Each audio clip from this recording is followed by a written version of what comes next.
Assalamu alaikum. This is Learn Biology with Vase and we are here with our new lecture. आज हम देखेंगे कि respiratory disorders कौन कौन से हैं और उनके साइन एंड सिम्टम्स और फिर उनकी मेडिकेशंस और किस तरह से वो हमारी बॉडी को इफ़ेक्ट करते हैं। सबसे पहला जो उसने डिसऑर्डर डिस्कस किया दैट इज़ ब्रोंकाइटिस। ब्रोंकाइटिस दो वर्ड्स हैं, ब्रोंकाई एंड आइटस।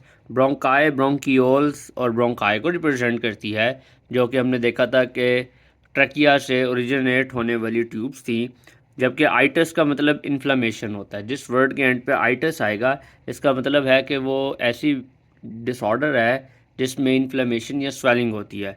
तो it is the inflammation of bronchi और ब्रोंकियोल्स या स्वेलिंग ऑफ ब्रोंकाई और ब्रोंकियोल्स। अब इसमें होता क्या है, इसमें इनर स्पेस जो है इन ट्यूब्स की यानी कि ब्रोंकाई और ब्रोंकियोल्स की डिक्रीज़ कर जाती है। इसकी अगर हम डिवीजन की बात करें तो it is divided into two types, acute and chronic. Acute bronchitis short term होता है, विद इन 2 वीक्स हम इसको जो है वो without any permanent damage recover करवा लेते हैं, यानी कि मेडिकेशंस देंगे, विद इन 2 वीक्स जो है ये रिकवर हो जाएगा, इसके अंदर कोई परमानेंट डैमेज नहीं आएगा। लेकिन जो क्रॉनिक ब्रोंकाइटिस है ये एक लॉन्ग टर्म ब्रोंकाइटिस है और ये अप टू ईयर्स लेता है ठीक होने के लिए। अब इसके अंदर परमानेंट डैमेज भी आता है। ऑब्वियस सी बात है, एक कोई भी डिसऑर्डर अगर कॉन्टीन्यूसली 2-3 ईयर्स तक रहेगा तो उससे फिर ऑर्गन जो है वो इफ़ेक्ट होना शुरू हो जाएगा। अब ये कैसे इफ़ेक्ट करता है ये एक बड़ा इंपॉर्टेंट क्वेश्चन है, तो मैंने यहाँ हाउ लिखा हुआ है। अगर आप इसको देखें, हाउ इट इफ़ेक्ट्स, तो होता क्या है, क्रॉनिक ब्रोंकाइटिस के अंदर म्यूकस प्रोड्यूसिंग सेल्स ज़्यादा हो जाते हैं। अब ब्रोंकाई और ब्रोंकियोल्स के अंदर म्यूकस प्रोडक्शन नॉर्मल है, लेकिन अगर वो नॉर्मल से ज़्यादा होना शुरू हो जाए तो वो म्यूकस थिक होना शुरू हो जाएगा। अब अगर म्यूकस थिक होगा तो एयर को मॉइस्चर करने के अलावा वो क्या करना शुरू कर देगा, वो नैरोइंग करना शुरू कर देगा। ब्रोंकाई और ब्रोंकियोल्स नैरो होना स्टार्ट हो जाएंगी। Next is एम्फासीमा।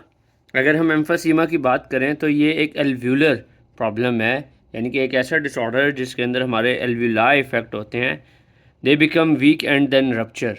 ऑब्वियस सी बात है, एल्व्यूलाई का काम गैशियस एक्सचेंज है, अगर ये रप्चर हो जाएंगे तो एयर ट्रैप हो जाएगी। एयर ट्रैप होने की वजह से गैशियस एक्सचेंज कम हो जाएगा। जब गैशियस एक्सचेंज कम हो जाएगा तो हम इनहेल प्रॉपर तरीके से नहीं कर सकेंगे। अगर हम इसकी कॉजेज़ की बात करें तो लॉन्ग टर्म एक्सपोजर का मतलब ये है कि ऐसे केमिकल्स जिनसे कोई भी रेस्पिरेटरी डिसऑर्डर होता है, अगर हम बहुत ज़्यादा देर तक उसके साथ एक्सपोज रहेंगे, जैसे पेंट्स बनाने वाली फैक्ट्रीज़ हैं, वहाँ अगर कोई वर्कर काम कर रहा है, या फिर कोई केमिकल इंडस्ट्री है, वहाँ बनाने वाला कोई जो वर्कर है केमिकल इंडस्ट्री में काम कर रहा है, तो वहाँ पे उसको बार बार डेली बेसिस पे एक्सपोजर मिलता है और लॉन्ग टर्म एक्सपोजर है उसका, तो उसके लिए उसमें एम्फीसीमा बहुत कॉमन है। फिर केमिकल फ्यूम्स या air pollutants. Air pollutant obvious ही बात है, आप इनहेल करते हैं और बैड एयर के अंदर या पॉल्यूटेड एयर के अंदर, जिससे जो है वो डिफरेंट इम्प्योरिटीज़ या डिफरेंट केमिकल्स हमारी बॉडी में एंटर होते हैं। फिर हमारे पास आता है इसके सिम्टम्स की बात करें तो shortness of breath, wheezing, chest tightness, chronic cough with और विदाउट म्यूकस। समटाइम्स कफ में म्यूकस भी होता है और विदाउट म्यूकस भी कफ आती है। तो ये इसके कुछ सिम्टम्स थे। ट्रीटमेंट की बात करें बेटा, ट्रीटमेंट की बात करें तो उसमें मेडिकेशंस हैं।